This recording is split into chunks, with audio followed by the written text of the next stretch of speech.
actually went to Disney Toon Studios, and I sat in the booth with Paul McGrath and Jason Hinkle, and I did some of your lines. You did my lines. Yes, that scene, that one scene. You better have not be better. Hi, I'm Dipper. Dipper, everybody calls me Dipper. Yeah, no, I wasn't as good as that. I don't even know, though, how... It's a weird thing when it's just your voice.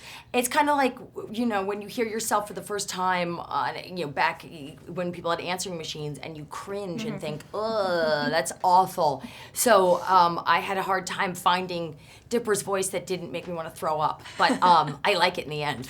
Well, you've obviously seen yourself on TV, though, right? So you've heard your voice before. But when you're watching something and listening to something and it's moving, there's so many things to focus on, and I pick myself apart if I see myself.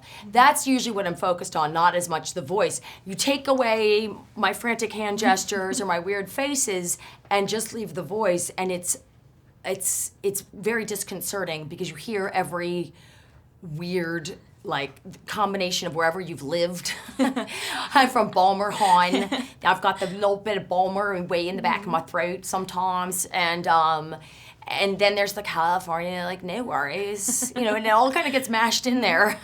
So would that make it so you would want to do takes over and over again because you'd be like, no, I don't like this, I'm going to do it again? Well, I did them over and over again because I've never done this, so that's what they told me. I said I would love to do it as many times as you would love to have me do it. So I would just do it and do it and do it. And then generally what would happen is we'd go on this trajectory from PG to PG-13 to R to NC-17. And that's when we're done. And we would know that we had kind of gotten to the end of that run. So can we hear the NC-17 somewhere? No. There's, she just, you can imagine, she's rather attracted to Dusty, and she believes them to be in a relationship. Immediately. Yes, and she says things like, I like to watch you sleep. Well, if that's the PG, you can extrapolate out. Yes, you can only imagine what the other version would be. It is not for children.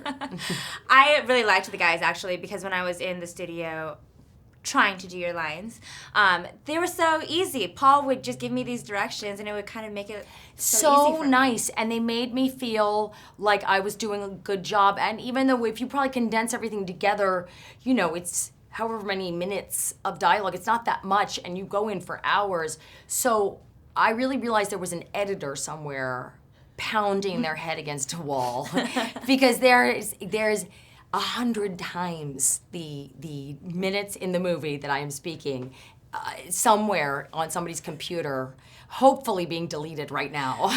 Well, I think they're used to it.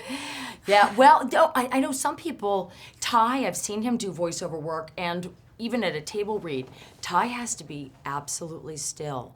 Even when he's doing something very exciting with his voice, he needs to be very, very still. And I'm the exact opposite. I have to bang off the walls. So. Oh, I would do the same thing. I'd have to use my arms and everything. In the film, the character Blade, there's this really awesome quote about him, and it says, he used to pretend to save lives, and now he actually does. And for someone whose career is based on pretending to be someone, have you ever played a character where maybe you had a little desire to be a little bit more like them? A lot of times with Claire, people say, oh, well, you just like her, you have 3 kids, and she has 3 kids.